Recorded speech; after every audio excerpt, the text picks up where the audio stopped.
Yo, what's going on? Fallout here, and today I have a brand new video for you. We can talk a little bit, if you're interested, about all the new exotic armor and all the new exotic weapons in the upcoming Destiny 2 expansion, Warmind. It should be really obvious that this video is going to be completely littered with spoilers. If you don't want to know anything about any of the new exotic gear in the upcoming Warmind DLC, you should X out of this video right now. Really. I'm not kidding. Go do it. If you want to go in blind to the new expansion, that's your business, and I completely understand. You don't gotta watch this video. Go watch videos of puppies or something. I'm serious right now. Final warning. If you stay in this video, we are going to learn about new exotic weapons and new exotic armor. Last chance. Alright, here we go. There's kind of a lot to go over, so first we'll talk about exotic armor, and then we'll go and talk about exotic weapons. Alright, and with that, let's go ahead and talk about exotic armor, starting off with exotic armor that is coming from Destiny 1 and being brought forward into Destiny 2. Yes, you heard that correctly. A lot of the exotic armor that we're about to talk about, and one of the exotic weapons, is being brought forward from Destiny 1 into the world of Destiny 2. At least in terms of name and appearance, anyway. On that note, I should clarify, the information we have on the new exotics in Warmind, we don't have complete information. Not for every exotic, but for most of them. We know what they look like, we know what they're called, and that's kind of it. So, as you can imagine, this video is going to have a lot of speculation. The good news is, even though we don't have a ton of information about these exotics, most of them, from what they're named or how they appear, we can kind of put two and two together. We might not be completely accurate with our assumptions, but we at least have a pretty good jumping off point. And on that note, let's kick it off with the sealed Ahamkara grasps. You may remember these from D1. If you do, they had a perk called Nightmare Fuel. You will get one additional melee charge for your hunter. Also, melee damage has a chance to auto reload your primary weapon, but that's kind of a back note. More so is the focus on the additional melee charge for the hunter. Now, we don't know for sure, but if we assume that the perk in D1 is going to completely transfer over to D2,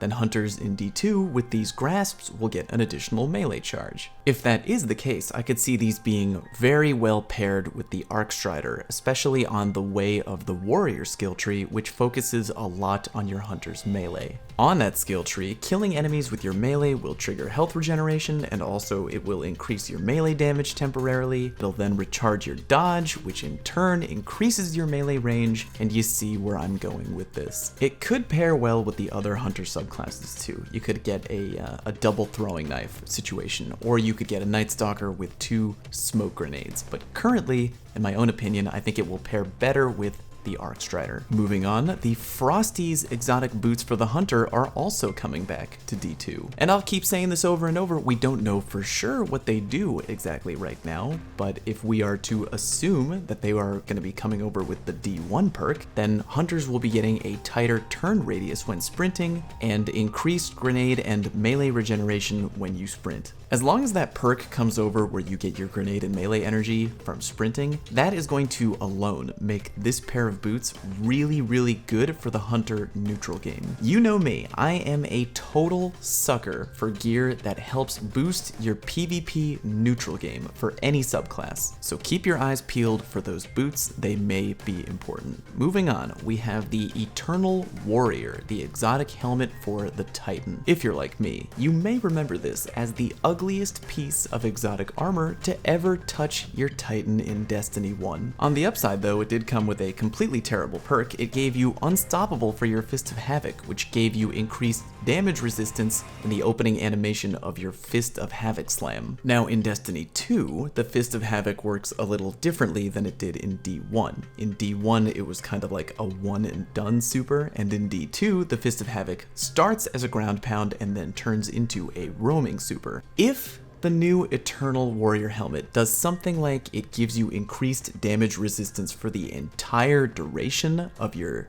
Fist of Havoc in Destiny 2, now that would be a much better exotic than what it was in D1. Again, assuming that its function in D2 will be relatively similar to what it did in D1. Even if it did only affect your super though, I really wouldn't think that it would be that great of an exotic. I really like exotic armor that helps more of your game than just your super game. Hopefully this helmet really surprises me in some way. Anyway, moving on, we have the Claws of Ahamkara for the Warlock. Back in D1, these things gave you an additional melee charge for your Warlock, and assuming that it works kind of the same way in D2, that could end up being a pretty good piece of armor. I could see this being especially good for the Stormcaller, as both trees get access to a perk that extends your melee range. Having 2 melee range charges for a long-reaching melee, yeah, that's gonna be pretty good in PvP. I could also see this being very good for the Voidwalker, especially the Attunement of Hunger skill tree, as you would get an extra charge for Devour. If you've been living under a rock for the past couple months and you have no idea what I'm talking about, the Attunement of Hunger and the ability Devour on the Voidwalker is really OP. Either by eating your grenade or by getting a kill with your melee ability, you regenerate your health and you activate the Devour effect, and every kill you get after that is more health gained. So another melee charge is another opportunity for you to get another kill and trigger Devour. Moving on, we have an old favorite of mine that kind of is exciting to me, and at the same time I'm also kind of horrified that it's coming to D2, and that is the Armamentarium for the Titan. If you are unfamiliar, the Armamentarium in D1 had a perk that gave your Titan an additional grenade no matter what subclass they were playing. That could really come in handy for D2. If you're a Striker Titan, you might want to use this in combination with the Code of the Juggernaut tree, because if you're a striker using the top tree, the Earthshaker, you already have access to a perk called Magnitude, which already gives you an additional grenade. Now, if you use the bottom tree, you won't get the double the grenade duration provided by Magnitude, but at the very least, you get a little bit more variety. With the Striker Titan tree, you can get 2 grenades on the bottom tree, which is nice. I can also see right now that this is going to be a very good option for the Sentinel Titan. Currently in PvP, the Suppressor Grenade is incredibly useful at shutting down enemy abilities, supers, taking away their double jump, really kind of neutering players on the other team. And with this piece of armor, if I'm predicting correctly, and I think that I am, you'll get 2 Suppressor Grenades, which is really crazy. If you want to be a real jerk, and I know you do, you definitely want to put on the Armamentarium, take 2 Suppressor Grenades, and go into Mayhem with a team of Sentinel Titans.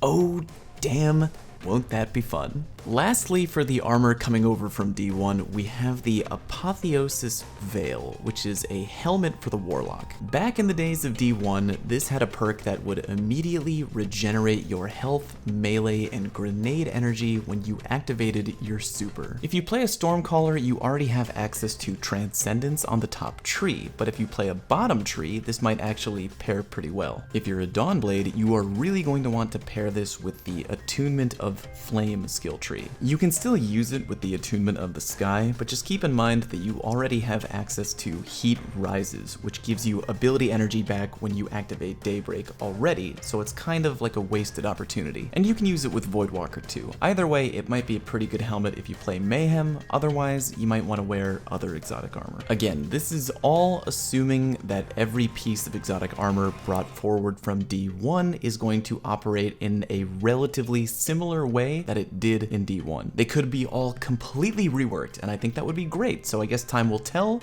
but in the meantime, just to give you a good idea of what they could be for. Alright, how about we move on to some brand new armor. First up in that department, we have the Ophidia Spath. Spath?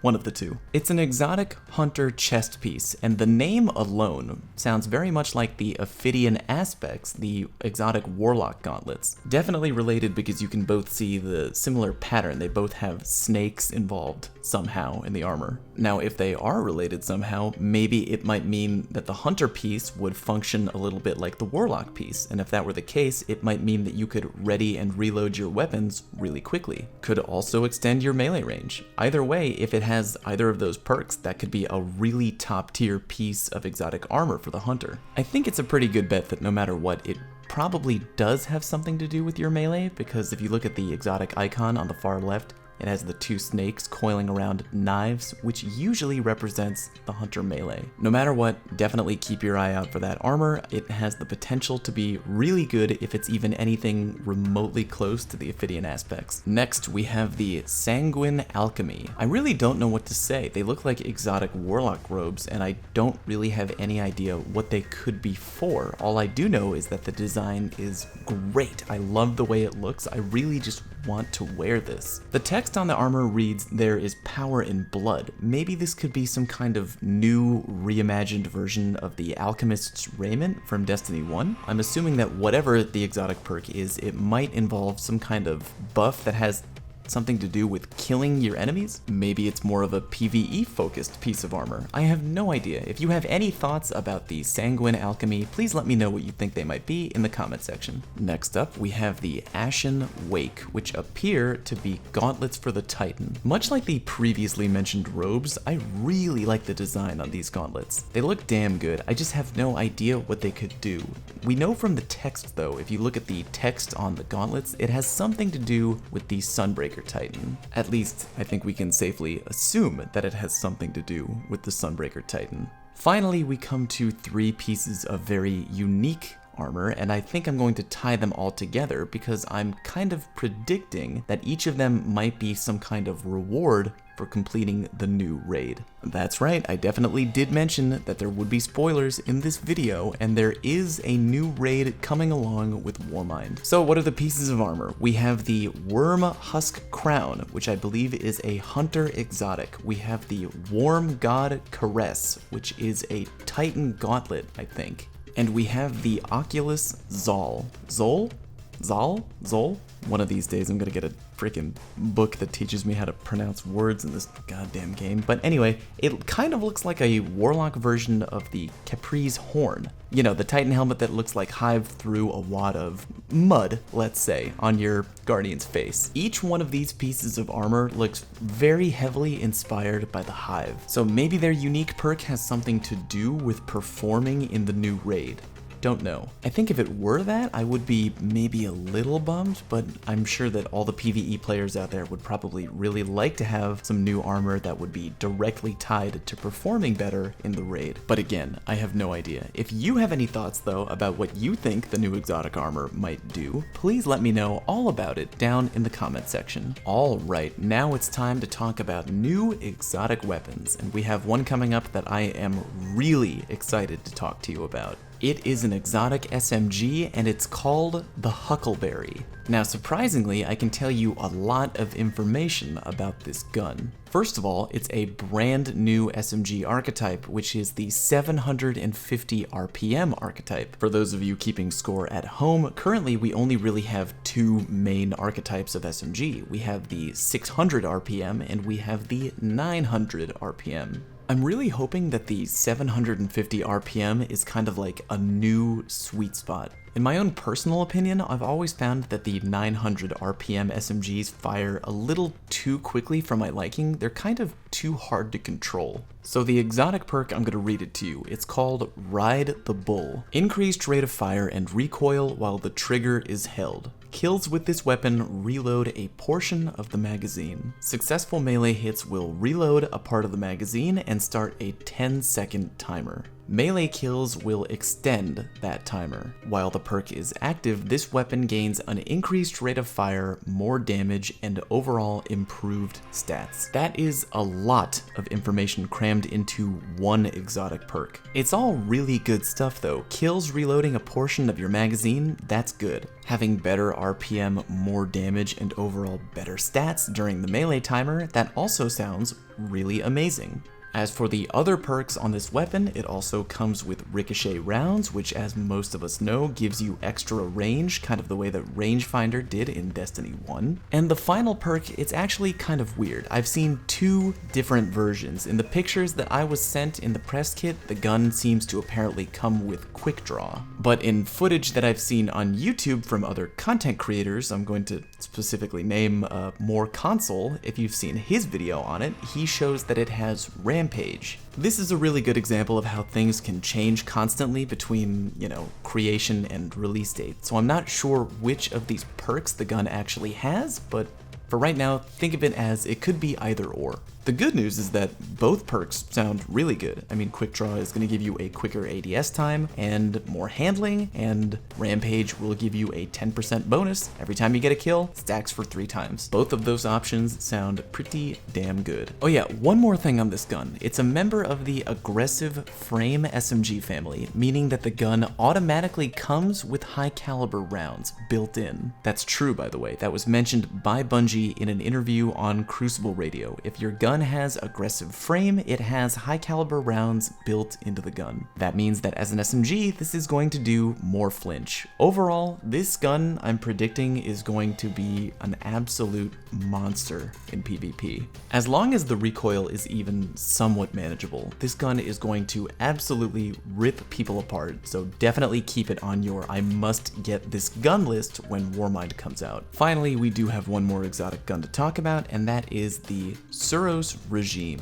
Yes, you heard that correctly. If you haven't heard already by now, apparently the Suros Regime is coming forward from D1 into D2. By just looking at the skill tree of the gun, I think we have the classic 2 options available for the Suros Regime. Option number 1 is spinning up, meaning the longer you fire the gun, the faster it shoots. And we also have the option of taking focused fire. When zoomed in, the weapon shoots slower, but it does more damage. Pretty much your basic classic Suros Regime. Obviously there could be more to it. We don't know exactly what the exotic perk does. Maybe it's tied to health regeneration like it was in D1. Who knows? Now, there very well could be even more exotic weapons that we don't know about in the game just yet, but for right now, these exotics are all confirmed for the Warmind expansion due to come out on May 8th. If you have any thoughts or theories about any exotic armor or weapon in the Warmind expansion, please feel free to share them with me down below in the comment section. If you're new to my channel, well, please do me a favor and click the subscribe button. It really does mean a lot to me. And if you're not new to the channel, well, welcome back, you beautiful bastard. How have you been? Please do me a favor and click the thumbs up button because I told you to. Thank you for watching. See you next time.